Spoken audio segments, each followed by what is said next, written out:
जय हिंद बच्चों। आज का जो सेशन है वो है आर्टिकल 21। आर्टिकल 21 की जो स्टडी है वो कहता है protection of life and personal liberty, यानी जीवन की सुरक्षा और व्यक्तिगत संरक्षण है, जिसकी एक एक बारीकियों को हम लोग डिटेल समझेंगे।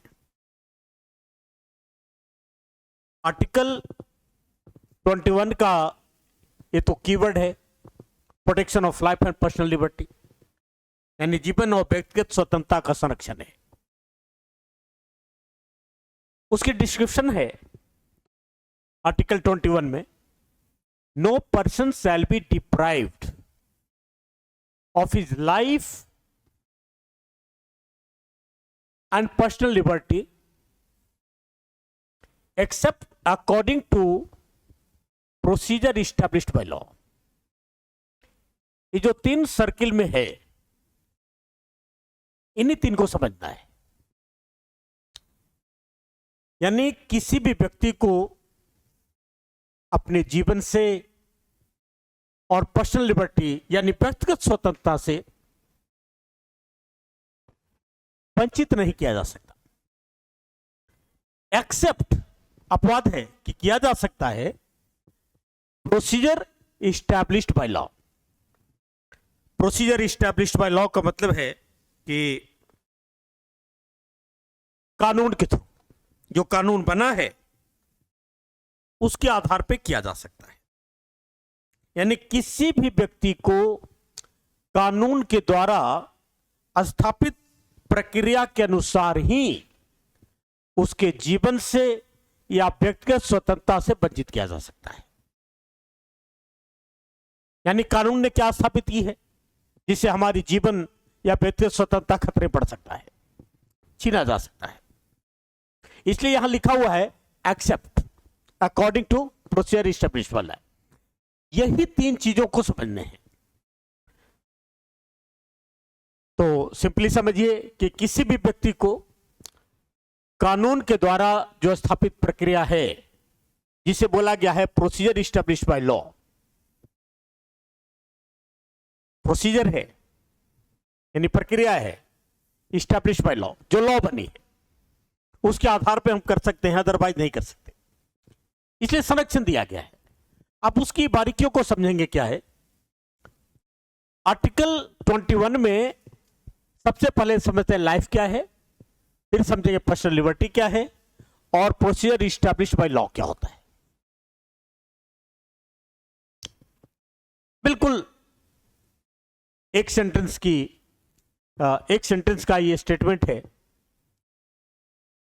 आगे देखते हैं कि इनकी बारीकियों को समझते हैं। इस आर्टिकल में दो बातें आती हैं। पहला है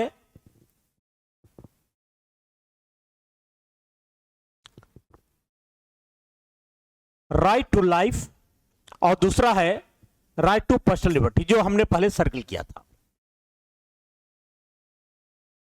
जिंदगानी यानी जीवन का अधिकार और निजी स्वतंत्रता। हमारे संविधान में राइट टू लाइफ क्या है,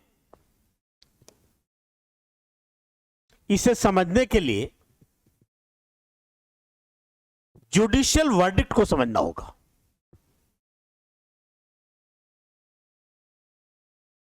सामान्य रूप से हम समझते हैं कि जो हम लोग सांस ले रहे हैं ये जीना है,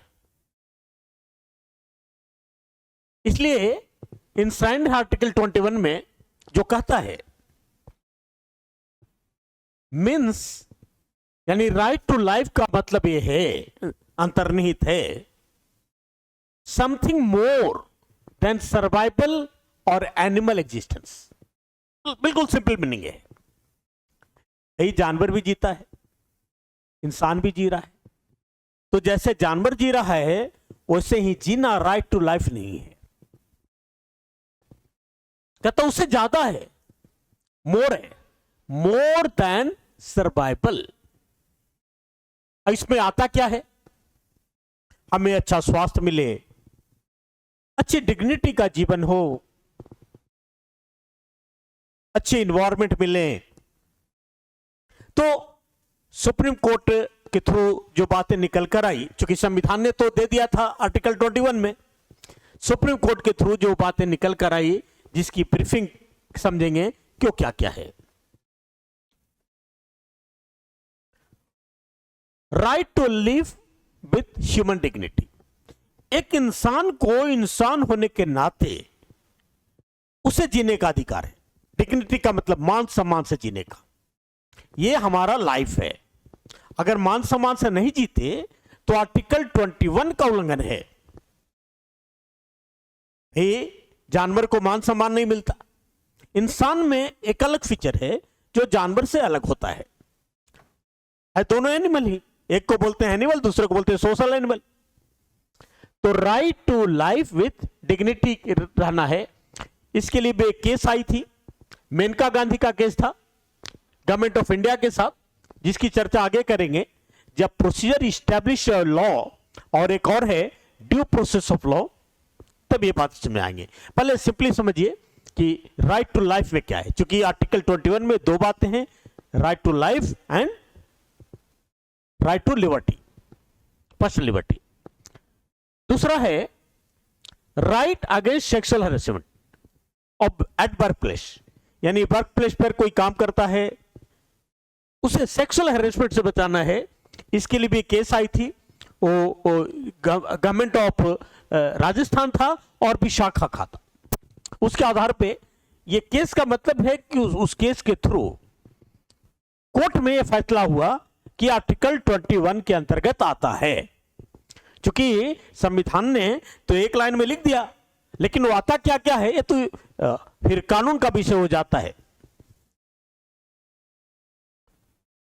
फिर देखिए राइट टू रेपुटेशन, रेपुटेशन का मतलब प्रतिष्ठा से जीने का अधिकार।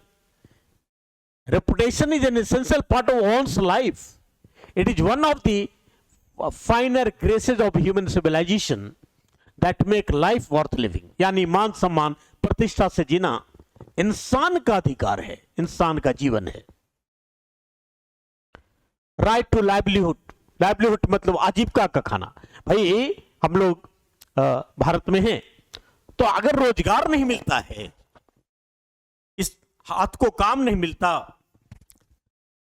तो हमारा आर्टिकल 21 का वायलेशन है।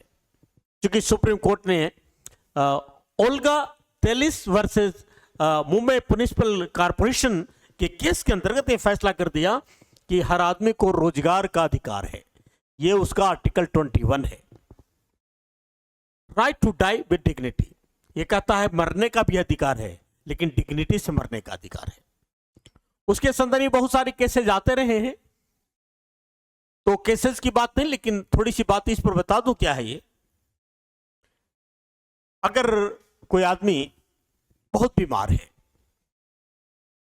उसे काफी तकलीफ हो रहा है, आईसीयू में पड़ा है, कोमा में चला गया है, उसके परिवार काफी परेशान हैं, पैसे खर्च हो रहे हैं, डॉक्टर को भी पता है कि अब ये नहीं बचेगा, और अगर इसका बचना मरने से ज्यादा तकलीफ दे है, इसे बेटर होता मर जाता। यानी तो कैसे मारे जाए भाई, तो उसे मरने के लिए भी कुछ अधिकार है कि भाई उसे मान सम्मान के साथ ही मारे जाए।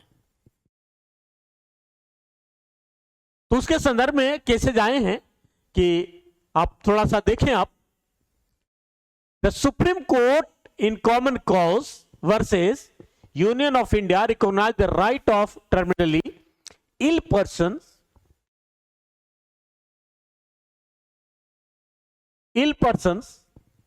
to die with dignity by refusing prolonged medical treatment।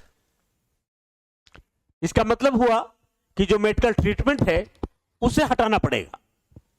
तो भाई मेडिकल ट्रीटमेंट देकर के हम किसी तरह से जिंदा रख रहे हैं, उसकी ऑक्सीजन चल रही है, सांसें चल रही है, जैसे ही वो हटेगा, जो आईसीयू में रखे हुए हैं हटेगा, वो व्यक्ति मर जाएगा। और अगर रखा भी जाता है तो उसे काफी तकलीफ है। तो सुप्रीम कोर्ट ने इसे अलाउड कर दिया, यूथेसिया अंडर सम एक्सेप्शनल सर्कमस्टांसेस, कि ऐसे एक्सेप्शन में हम उसे मरने का अधिकार परमिट करेंगे। लिविंग विल है वो रहे या ना रहे। तो इस अंदर बहुत सारे केसेस हैं, तो इसके लिए फिर सरकार से अनुमति ली जाती है, आप कि उसके जो सपोर्ट हैं उसे हटा दिए जाएं। धीरे धीरे वो होता है right to die with dignity. अगर आप विदाउट परमिशन नहीं करते हैं और ऐसे कंडीशन नहीं तो मर्डर हो गया। उसे तो राइट टू प्रिवेसी यानी निजता का अधिकार है। आप प्राइवेट लाइफ में कैसे रहते हैं यह आपका अंदरूनी मामला है। Right to legal aid and right to speedy, आपको न्याय लेने का अधिकार है और वो भी न्याय तुरंत मिले। इसलिए भारत सरकार ने बहुत सारे कानून बनाए हैं फ्री लीगल एड, कि जो गरीब आदमी है वो न्याय की दहलीज पर नहीं जाता। क्योंकि प्रैक्टिकली देखते हैं कि भारत में जो न्याय मिलता है अमीरों के पक्ष में है, क्योंकि अमीर लोग बड़े बड़े वकील हायर करते हैं और कोर्ट कचहरी में मुकदमा चलता है, इतनी लड़ाइयां नहीं कर सकता और न कानून जानता है। तो सरकार ने यह भी फैसला कर दिया कि चूंकि वो वकील हायर नहीं कर सकता, सरकार वकील देगी, सरकारें फ्री कानूनी मदद करेगी। तो ये हमें राइट कर दिया है राइट टू लाइफ के अंतर्गत। राइट टू क्लीन इन्वायरमेंट, एक अच्छी इन्वायरमेंट में जीने का अधिकार है। जैसे दिल्ली में समस्या रहती है ऑलवेज कि जो ठंड का मौसम आता है तो इन्वायरमेंट यहाँ और पॉल्यूटेड हो जाता है, तो ऑक्सीजन नहीं मिलता, बीमारियां फैलती हैं। Right of prisoners and right against illegal detention, किसी कैदी को भी, किसी व्यक्ति को अगर इलीगल डिटेंट कर दिया, इलीगल डिटेंट का मतलब है कि कानूनन डिटेंट नहीं किया, उसने, वो दोषी नहीं है, फिर भी पुलिस ने गिरफ्तारी कर ली, उसे बोलते हैं इलीगल डिटेंशन। इलीगल डिटेंशन नहीं कर रहा, उससे प्रोटेक्शन है आपकी। इसने दिया है right of prisoners and right against illegal detention. तो इस तरह से बहुत सारी बातें निकल कर आई राइट टू लाइफ के अंतर्गत। राइट टू लाइफ में बहुत सारी चीजें आ गई। सामाजिक रूप से जीना है, सोशल सिक्योरिटी मिलनी चाहिए, जानने का अधिकार है, हमें अकेले में रहने का भी अधिकार है। मैं जैसे रहूं, समाज के साथ रहूं, अकेले में रहूं। Right to prisoners, right to food, right to choose a life partner, right to fair trial, रहने का अधिकार, सोने का अधिकार, सोना भी राइट है। अगर सोते हुए किसी को डिस्टर्ब कर रहे हैं तो उसका लाइफ से अगेंस्ट 21 है आप article. Right to family pension, right to water, reproductive rights, right of victim and offence, right to appeal, right to development वगैरह वगैरह है। ये है आर्टिकल 21 का एक एलिमेंट। दूसरा एलिमेंट है पर्सनल लिबर्टी। ये है पर्सनल लिबर्टी। तो अब समझेंगे कि ये जो पर्सनल लिबर्टी है वो क्या होता है। पर्सनल लिबर्टी का भी राइट टू लाइफ की तरह हमारे ओरिजिनल संविधान में कोई वर्णन नहीं है कि आखिर पर्सनल लिबर्टी क्या होता है। जैसे अभी अभी हमने बताया कि राइट टू लाइफ क्या है, ये तो कोर्ट के वर्डिक्ट के आधार पर निकलते रहता है जब कोई केसेज आते हैं और कोई मुकदमेबाजी होती है। अब देखते हैं पर्सनल लिबर्टी के अंतर्गत क्या है। पर्सनल लिबर्टी को समझने के लिए भी शुरुआत एक केस से ही होगी। हमें अगर पर्सनल लिबर्टी की बात करें तो अनुच्छेद 19 में जो स्वतंत्रता का अधिकार है, राइट ऑफ फ्रीडम, उसी तरह का है लेकिन उससे अलग है। स्वतंत्रता का अधिकार भी आपकी पर्सनल लिबर्टी की तरह है लेकिन वैसा भी नहीं है, उससे भी अलग है। इस संदर्भ में एक केस पहली बार आई 1962 में, Kharak Singh versus the state of UP. अब पूरी केस की स्टडी करना पॉसिबल नहीं है, फिर भी एक इसकी आउटलुक दे देता हूं क्या, कि जो खड़क सिंह थे, खड़क सिंह एक संदिग्ध अपराधी थे, यानी उन पर मुकदमा था, क्राइम का मुकदमा नहीं था, उस पर यूपी पुलिस को शक था कि ये क्राइम करते हैं, इसलिए यूपी पुलिस उन पर निगरानी रखती थी, छापामारी करती थी, वो कहां जाता है, कहां रहता है, कहां सोता है। तो वो खड़क सिंह जो कि संदिग्ध अपराधी थे, उन्होंने मुकदमा दायर किया कि ये आर्टिकल 21 का उल्लंघन है, यानी जो पर्सनल लिबर्टी है उसका उल्लंघन है कि अब मैं कहां जाता हूं, क्या खाता हूं, कहां घूमता हूं। इस संदर्भ में एक फैसला आता है खड़क सिंह 1962 में कि ये खड़क सिंह की अपनी व्यक्तिगत निजी लिबर्टी है, स्वतंत्रता है, जैसे रहे, इसमें पुलिस का इंटरवीन, उस पर नजरें रखना सही नहीं है, आर्टिकल 21 का उल्लंघन है। यही चीज इसमें लिखा है, the meaning of the term personal liberty was considered by the Supreme Court करा है, by Kharak Singh versus state of UP, the court held that mere life without movement would be meaningless without exercise human faculties। तो इस आधार पे ये decide कर दिया गया कि कहीं पर आना, कहीं पर जाकर खाना, यानी मूवमेंट है, स्वतंत्रता के अधिकार में आप कहीं पर जा सकते हैं, आ सकते हैं, लेकिन आप एक निजी तौर पर कहीं पर आ रहे हैं, जा रहे हैं, उस पर कोई नजर रख रहा है, तो ये राइट टू प्रिवेसी है, हमारी निजता का उल्लंघन है। तो इस संदर्भ में कोर्ट के ही फैसले पर डिसाइडेड है, लेकिन यहां पर भी कुछ और केसेज आएंगे जो नेक्स्ट क्लास में बातें करूंगा। वो है प्रोसीजर इस्टैब्लिश्ड बाय लॉ। इसमें दो डॉक्ट्रिन है, प्रोसीजर इस्टैब्लिश्ड बाय लॉ और due process of the law.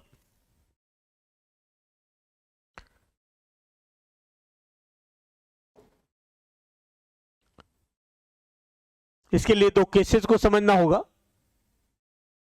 Maneka Gandhi का केस है, गोपालन का केस है, तब ये आर्टिकल 21 भली भांति समझ पालेंगे आप। वैसे जो जनरल थ्योरी है मैंने आपको बता दी, समझ लिया होगा।